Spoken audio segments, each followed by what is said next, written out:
इस बार उन्होंने यात्रा that is good. He is the opposition leader है ना पूरे देश के, तो जाएंगे क्यों नहीं? प्रधानमंत्री हैं तो प्रधानमंत्री भी जाते हैं। अगर राहुल गांधी जी आ रहे हैं तो अच्छी बात है, लोगों की इश्यूज उठा रहे हैं, जनता की इशू उठा रहे हैं तो अच्छी बात है। लेकिन आप देखिए ना, अभी मांझी जी चिराग पासवान के बारे में क्या कह रहे हैं, उपेंद्र कुशवाहा क्या कह रहे हैं। वो बोलते हम इतना सीट पे लड़ेंगे, वो बोलते इतना सीट पे लड़ेंगे। लेकिन आप लोगों को, आपको नहीं, मीडिया के लोगों को केवल दिखाई देता कि इंडिया में ही तनाव चल रहा है, एनडीए में तनाव नहीं चल रहा।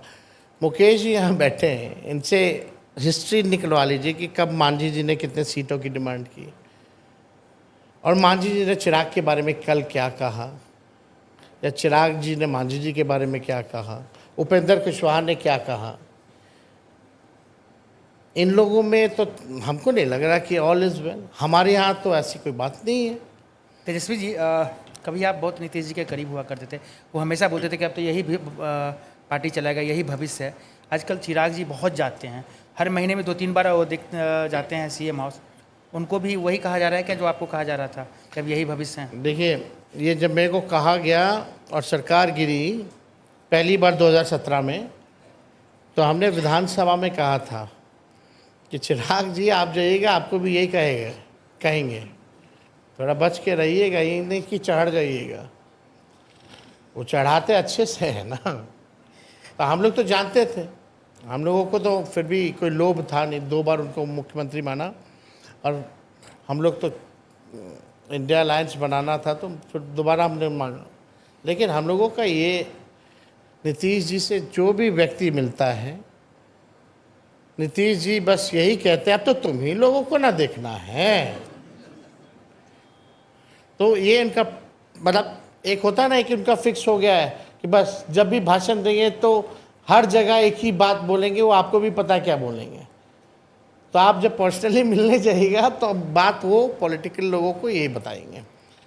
उपेंद्र कुशवाहा जी जाए, जीतन राम मांझी जी जाए, संतोष मांझी जी जाए, चिराग पासवान जी जाते होंगे मिलने, सम्राट चौधरी जी जाते होंगे, विजय सिन्हा जाते होंगे, सबको नीतीश जी यही बोलते अब तो आप ही लोगों को देखना कि तो तुम ही लोग ना हो। तो ये फिक्स है इसमें, मतलब ठीक है। एक जगह 2024 में हमने देखा था कि आपके इर्द गिर्द बहुत ही एक्टिविटी था, आपने बहुत सारी रैलियां की, 200 कुछ रैलियां की। इस बार क्या प्लान है आपका, रैलीज के तौर पर या सोशल मीडिया, कहाँ पर इलेक्शन जीता जाएगा? We will see according election commission कितने फेज़ में चुनाव कराती है और कितना गैप देती है चुनाव के प्रचार प्रसार का, उसके ही अनुसार जो है हम लोग अपना कार्यक्रम बनाते हैं और कैंपेनिंग की स्ट्रैटेजी बनाते हैं। लालू जी भी कैंपेनिंग करेंगे? अभी उनकी सेहत उस प्रकार नहीं है। और परिवार के और कौन हैं जो पॉलिटिक्स में उतरेंगे इस बार? अभी तो फिलहाल कोई नहीं। आपकी सिस्टर्स कोई अभी भी तो नहीं? अभी कोई नहीं। ओके। हम लोग बहुत पीछे हैं मांझी जी और चिराग पासवान जी से, संख्या में भारी हैं लेकिन फिर भी पीछे है इस मामले में। तेजस्वी जी, आजकल देखा जाता है कि कभी आप रहते थे साथ में नीतीश जी की, जब भी वो कहीं जाते थे नीतीश जी, सम्राट जी आजकल बिल्कुल पार्टी के लोग और आप लोग भी कहते हैं दत्तक पुत्र के तरह नीतीश जी के आगे पीछे रहते हैं, 1 मिनट भी नहीं छोड़ते हैं, क्या रीज़न है? अब आएंगे तो उनसे पूछिएगा ना भाई, और जब बोलेंगे तो हमको बैठा दीजिएगा, हम उनको सलाह दे देंगे। अच्छा, एक चीज़ और पूछना है तेजस्वी जी, आप लोग पे हमेशा आरोप लगता है कि भाई आप लोग मुसलमानों के हितैषी हैं, ऐसा अपोजिशन बीजेपी वाले हमेशा कहते रहते हैं, कोई नई बात है नहीं। लेकिन आपने जो अपने बच्चों का नाम रखा, वो बेटी का नाम कात्यानी माता दुर्गा के नाम पे, बेटा का नाम इराज वो हनुमान जी के नाम पे, तो क्या मैसेज क्या देना चाह रहे हैं? जब इराज हमने नाम रखा, जब लालू जी ने घोषणा की सोशल मीडिया पे, तो कई ऐसे भक्त लोग थे कमेंट करने लगे कि इराज क्यों नाम रख रहे हो, इजाज खान नाम रख लेते, ईरान और इराक रख लेते। उन भक्तों को ये नहीं पता है कि इराज जो है संस्कृत शब्द है और इसका मायने है पवन पुत्र। जो कि हनुमान जी का नाम है। तो उन लोगों को कोई ज्ञान नहीं है सनातन का। जो भाजपा वाले लोग हैं उन लोगों को कोई लेना देना नहीं है, कोई ज्ञान नहीं है, ना कॉन्स्टिट्यूशन का ना ही धर्म का। वो अपना उनका अलग फैशन है। तो सवाल तो यही उठता है ना कि वो MY वाला जो ग्रुपिंग है, इसी की वजह से आप नहीं नहीं, क्या कैसी बात कर रही है? MY कहाँ ग्रुपिंग है? MY मतलब हमको अगर लोग वोट देते हैं तो हम उसको टैग लगा देंगे क्या? नहीं, अखिलेश पे भी यही कहा जाता है ना। क्यों कहा जा रहा है? ये तो गलत बात है ना। अगर पर हर ये कर्नाटका में भी होता है, ये वोकली का वोट है, ये वोट है। अगर हरियाणा में अगर है हरियाणा में, साउथ हरियाणा में जो अहिरवाल क्षेत्र है, अगर बीजेपी सबसे ज़्यादा सीटें वहाँ जीती तो आप MY का नहीं, वहाँ पे भी बोलते हैं जाट वोट है, मुस्लिम वोट है, नहीं ये नहीं, सब वहाँ बोलते भी हैं ना। तो यादव देख नहीं, पर ये I am not saying it negatively. आपका स्ट्रांग पॉइंट है तो MY वोट है स्ट्रांग पॉइंट। भाई, अगर कोई, वही तो हम बोले, अगर कोई वोट देता है तो हम तो उसकी इज्जत करेंगे, सम्मान करेंगे, उसकी बात को उठाएंगे। लेकिन जब 12,000 का ही केवल पिछले बार डिफरेंस था तो हमको तो वोट हर जात हर धर्म के लोगों ने दिया ना, तो हम तो सबकी बात करेंगे ना। आप देखिए केवल कितना का अंतर था, 12,000। मतलब 6-7 सीटें और हमारी होती तो हमारी सरकार होती। 15 सीट का फर्क था ना। आप कह सकते हैं कि 110 पहले था, 4 AIM के आए तो 114 हुए, 122 मेजॉरिटी के लिए चाहिए, तो आप समझिए कि 6 और 2 8, 7-8 सीट। इस बार AIM के कितने लोगों को तोड़ेंगे आप? ओवैसी जी बहुत खफा हैं। अब देखिए, हम कहाँ, हम लोग तोड़ने वाले लोग नहीं है, जोड़ने वाले लोग हैं। हमने जोड़ा है। वो कहने की बात है ना, वो कहने की बात है, तो मेरी कहने की बात ये है कि फिर तो आप वही नीतीश वाली का बात कर रहे हैं ना कि आप वो मेरे को नहीं, ले लोग आए, आए मैं ना। उधर से चला गया। नहीं नहीं, जो देखिए, चारों विधायक अपने मर्जी से आए। हमारी हम तोड़ के उनको क्या दिए हैं जो वो आएंगे, बताइए तो। सरकार में आएंगे तो फिर मंत्री पद मिलेगा कहाँ उन्हें? मंत्री बने वो? अगर आपकी सरकार आती है तो। नहीं, ऐसे थोड़ी होता है कि वो आ जाएगी, वो लोग नहीं जान रहे हैं। उन लोगों को भी तो पता है कि 8 कहाँ से आएगा। वो तो अपने मन से है, हमारे पास क्या था देने के लिए। लेकिन उनका ये कहना था कि एक सेकुलर फोर्सेस जो है यूनाइटेड रहे, वो ज़्यादा बेहतर है। तो इस बार इंडिया अलायंस में अगर ओवैसी साहब आते हैं तो आप उनके साथ मिलेंगे? अभी हमारी कोई इस बारे में कोई चर्चा नहीं हुई है, कोई बात नहीं हुई है। अच्छा तेजस्वी जी, क्योंकि बहुत कम सीटों से आपकी सरकार बनते बनते रह गई थी, उस पर आपने कई एलिगेशंस लगाए थे, वो बाद में पूछेंगे। लेकिन हम जानना चाह रहे हैं कि आपको कोई मलाल है, क्योंकि आपने बड़ा अच्छा परफॉर्म किया, RJD ने, लेफ्ट ने भी किया, लेकिन कांग्रेस को आपने जितनी सीटें दी उसके अकॉर्डिंग अगर देखा जाए तो आपकी लुटिया तो उसने डुबो दी। कहने के लिए लोग कहें वो अलग बात है, लेकिन हम सब लोगों ने कमेटी बनाई है, कोऑर्डिनेशन कमेटी बनाई है, सब कमिटीज़ बनाई हैं, और लास्ट एक्सपीरियंस के बाद विनेबिलिटी को देखते हुए आगे उसी हिसाब से will make a strategy and will work together, और मिल करके हम लोग काम और चुनाव दोनों लड़ेंगे, और कमियों को, जो भी कमियां होंगी हमसे या किसी से भी, उस कमियों को भी दूर किया जाएगा। तभी ये कमिटीज़ वगैरह हम लोगों ने बनाई है, क्या एजेंडा रहेगा, क्या लोगों के मुद्दे रहेंगे, इन सब पे काम चल रहा है। चाहे सोशल मीडिया हो, मीडिया हो, हमारा प्रेजेंस कैसा होना चाहिए। तेजस्वी जी, सबके सोशल मीडिया की बात करते हैं तो जब आपके पिताजी जब पॉलिटिक्स में सक्रिय थे तो उस वक्त सोशल मीडिया नहीं था, तो लोगों की प्राइवेट लाइफ्स के बारे में इतना पता नहीं होता था लोगों को। अब बात बदल गई है, आप अगर डिनर भी खाने जाते हैं तो सोशल मीडिया में फ़ोटो आ जाएगा। आपके भाई को लेकर बहुत कुछ सोशल मीडिया में आया है, इसका राजनीतिक खामियाजा आपकी पार्टी को भुगतना पड़ेगा? नहीं, देखिए, एक प्राइवेट चीज़ें अलग है, पर्सनल चीज़ें अलग है। अगर हम यहाँ नरेंद्र मोदी जी के परिवार के बारे में बात करें कि यशोदा बहन उनके साथ क्यों नहीं रहती हैं, तो अच्छा नहीं लगेगा। That is a private thing, और and I don't want to do a politics जिससे देश या बिहार के लोगों का, इससे क्या भला होने वाला है, बताइए। नहीं, पर उनके प्राइवेट लाइफ को भी सोशल मीडिया में उछाला गया था। ये देखिए, ये उनकी प्राइवेट लाइफ है, उनकी बातें आई हैं। जहाँ तक मेरे बच्चे की नाम की बात आई थी, हमने अपने पक्ष को रखा है। जो भी होगा वो अपने पक्ष को रखेंगे। और बाकायदा लालू जी ने जो निर्णय लिया है उस पर हम लोग सब लोग मानने वाले लोग। मैं एक दो सवाल स्टूडेंट से पूछूंगी। कुछ, हाँ, there is a girl right at the back, mike दे दीजिए उन्हें। Good evening everyone. मेरा नाम अंजलि कुमारी है। मेरा सवाल आपसे ये है कि आपको क्या लगता है बिहार के पॉलिटिक्स में सही मायने में नए चेहरों को मौका मिल रहा है, और आपकी पार्टी में नए चेहरों के लिए क्या स्कोप है, और आपके लिए क्या अहमियत है नए चेहरों की? मतलब ये युवा की बात कर रही है। नहीं, अगर पॉलिटिकल फैमिली का कोई ना हो, जैसे आपने बाकियों के बारे में कहा, और सामने कारी शोएब है, सामने राजेश जी हैं, और हमारे इस बार पिछले बार सबसे ज़्यादा नौजवानों को हमने टिकट दिया था जो हमारे परिवार के भी नहीं थे, और सब चुनाव जीत के हैं। सबसे युवा विधायक अगर कोई है तो हमारे दल के हैं। और देखिए, बिहार जो है देश का ही नहीं बल्कि दुनिया का सबसे युवा प्रदेश है।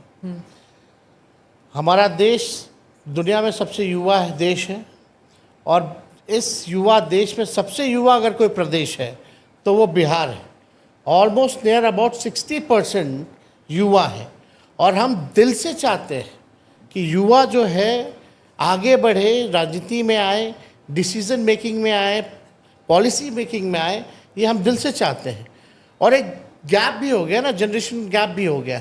तो अगर नए पीढ़ी के लोग आएंगे और जिनकी सबसे ज़्यादा आबादी 60% है, तो उनकी समस्याओं को और बेहतर ढंग से वो जान पाएंगे और निदान कर पाएंगे।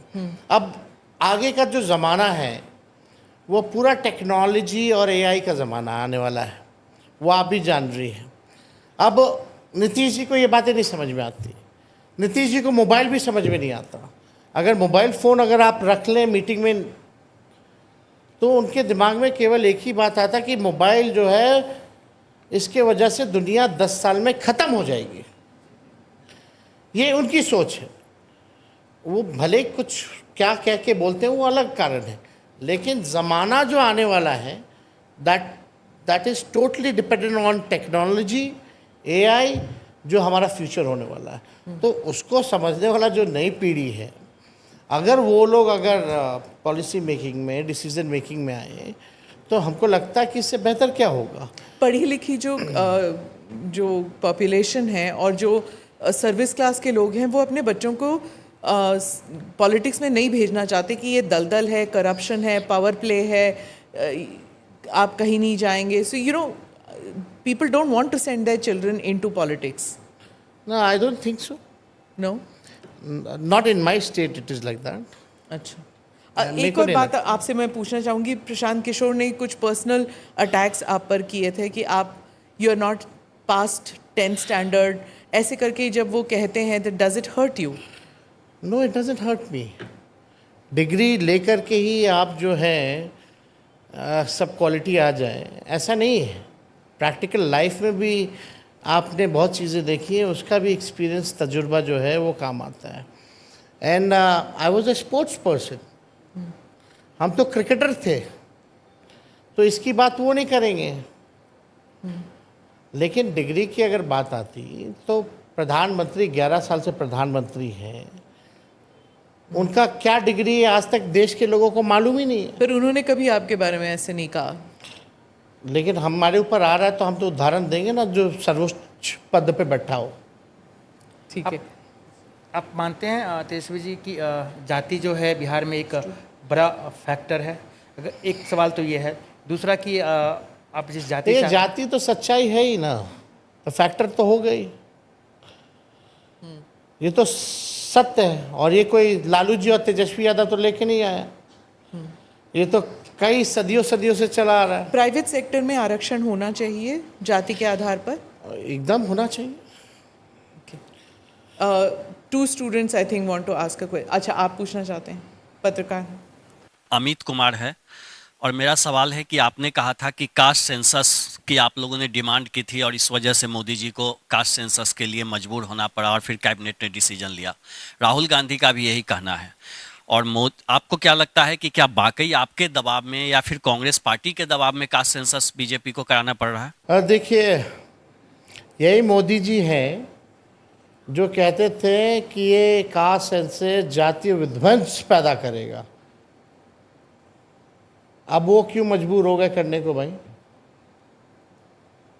क्योंकि जातीय गणना जो है, कास्ट सेंसस जो है, वो सच्चाई जो है देश की वो बताएगा।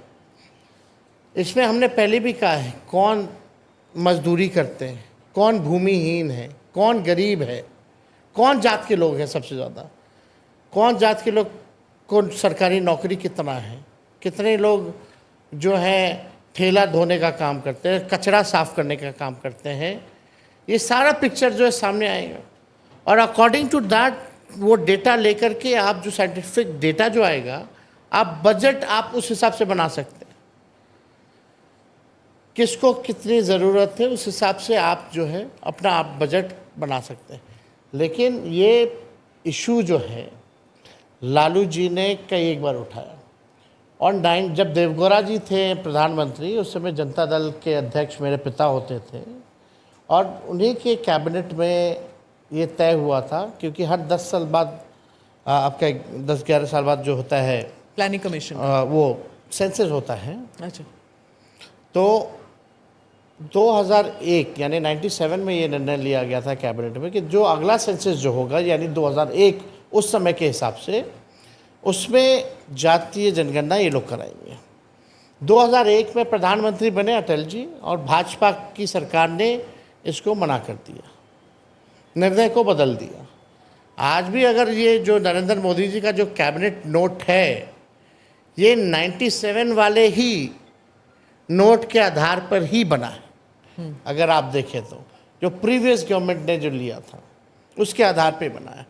तो उस समय तो राष्ट्रीय अध्यक्ष जनता दल के लालू जी थे, ये हम लोगों का दल का निर्णय था।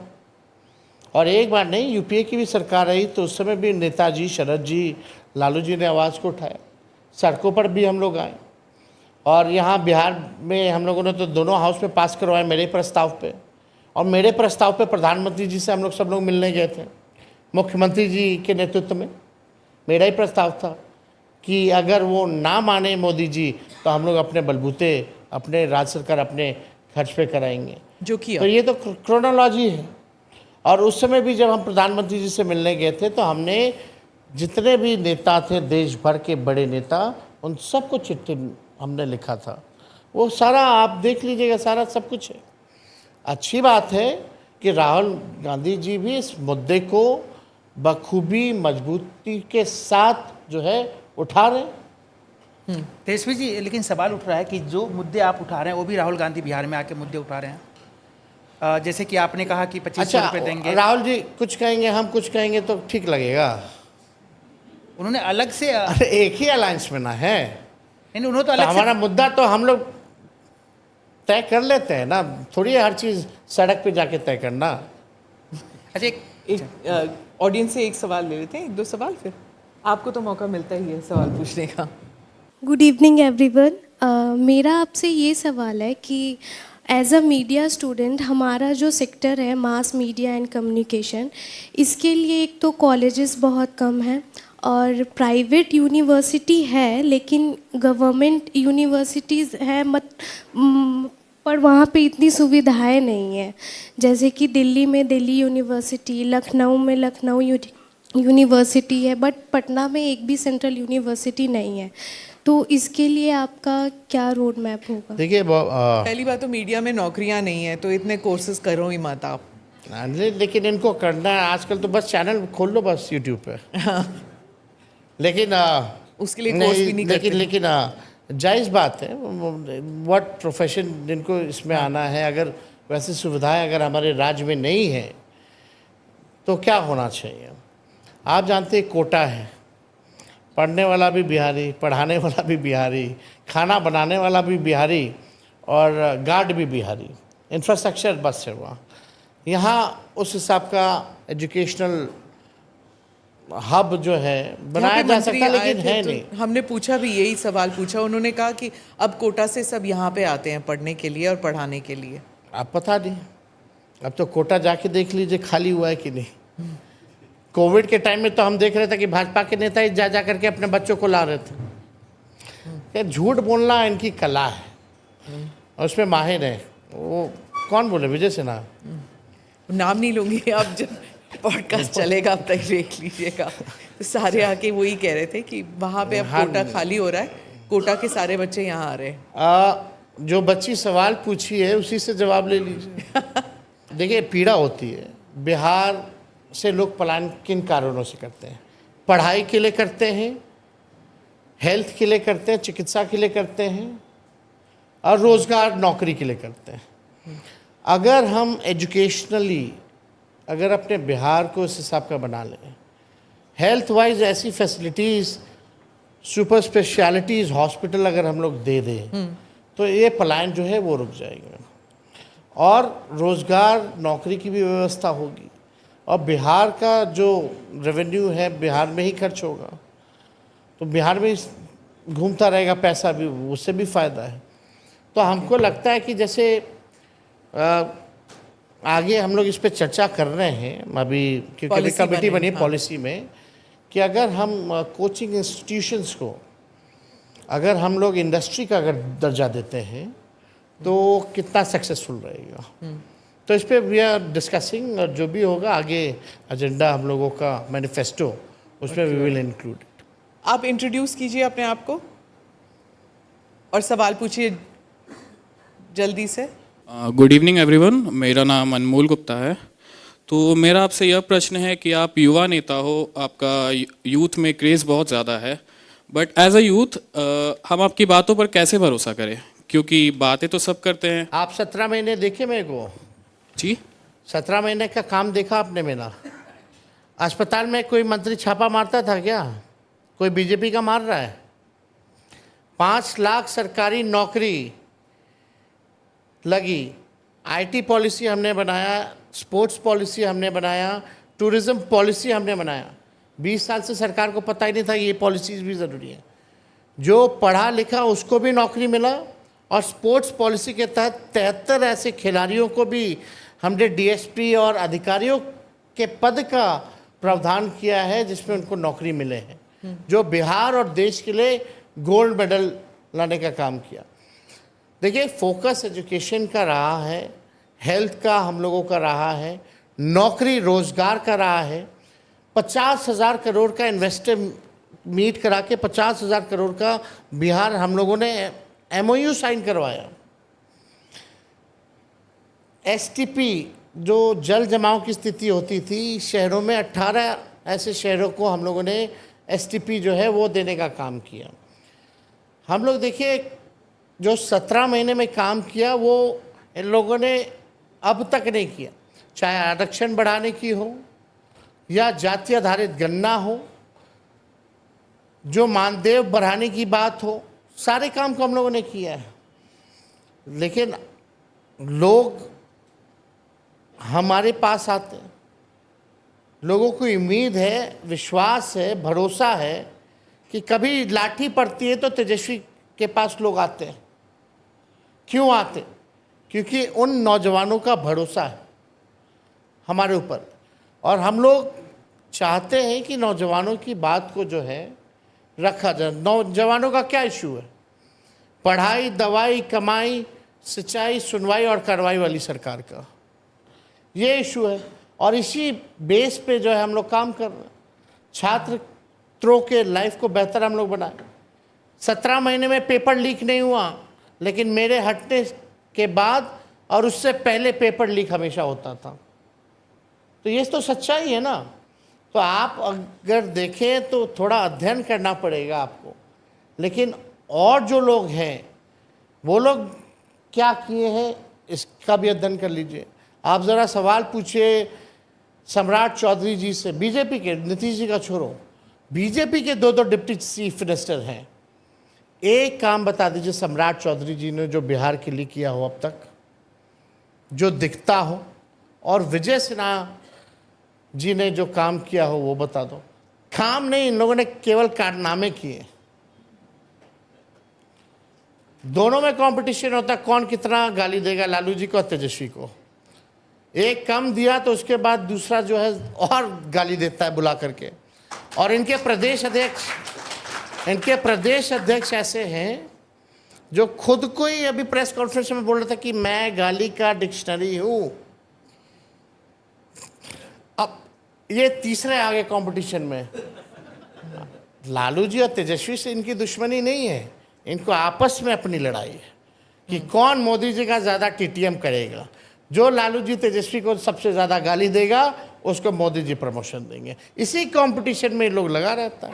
अब बिहार का एक काम हम तो पूछ रहे, कोई एक काम बता दीजिए जो इन दोनों ने किया हो, दोनों डिप्टी चीफ मिनिस्टर ने। कोई काम नहीं, दिन भर बकैती करना, एक पगड़ी कभी बांध लेंगे कभी उतार देंगे, कुछ कर लेंगे, कोई मतलब ही नहीं है उसका।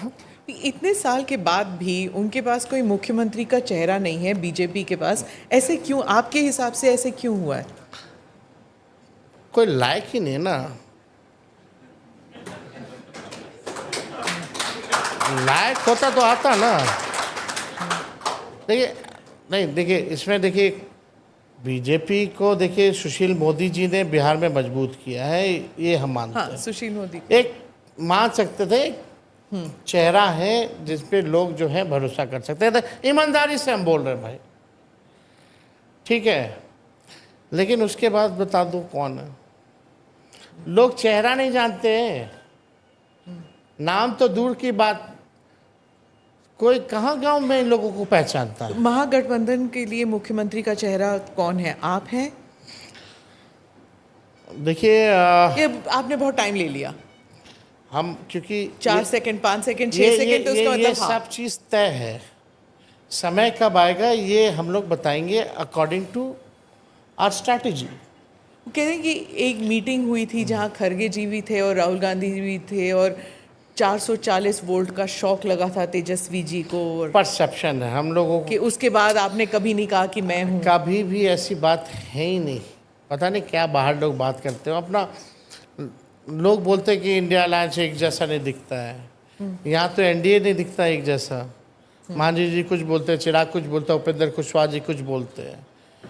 कांग्रेस और आरजेडी तो सबसे पुराना अलायंस पार्टनर है, अब तक नहीं टूटा है। फिर भी इसको तोड़ने में लोग लगे रहते हैं। लोग बताते हैं कि सब कुछ ठीक नहीं चल रहा। आप भी जानते हैं हमारा रिश्ता, गांधी परिवार का रिश्ता कैसा है। शौक नहीं, हम लोग की अपनी स्ट्रैटेजी है और समय पे जो है सब कुछ तय है कि कौन होगा नहीं वो तय है, बस टाइम का इंतज़ार है। Last question. अचानक से देखा जा रहा है कि चिराग पासवान के पार्टी के लोग उनको अपने आप को कहते हैं कि मुख्यमंत्री उम्मीदवार हैं, इनसे अच्छा कोई नहीं हो सकता है। मतलब ये कैसे, मतलब एनडीए में तो ऑलरेडी लोकतंत्र में अगर वो अपने पार्टी के नेता को अगर देखना चाहते हैं मुख्यमंत्री रूप से तो क्या दिक्कत है? हमें तो कोई दिक्कत नहीं, लेकिन खुल के आना चाहिए। अगर इच्छा है चिराग पासवान जी या किसी की तो खुल के बोले ना कि भाई हम मुख्यमंत्री बनना चाहते हैं। ड्रामा करने की क्या ज़रूरत है कि अब बिहार हमको बुला रहा है, तो भगा दिया था क्या इतना साल से बिहार? नहीं, लॉजिक होना चाहिए ना। बिहार बुला रहा मतलब कि आप बिहार से जीते हो, बिहारी हो, बिहार से केंद्र मंत्री के कोटा में हो, अब बोल रहे बिहार बुला रहा है। अब कहिए आपकी इच्छा है कि हमको मुख्यमंत्री बनना है, बोलना चाहिए, खुल करके बोलना चाहिए। हम तो जहाँ जाते हैं हम बोलते हैं कि भाई हमको सरकार ही नहीं बनाना बल्कि हमको बिहार बनाना है, उसके लिए एक मौका दे दो।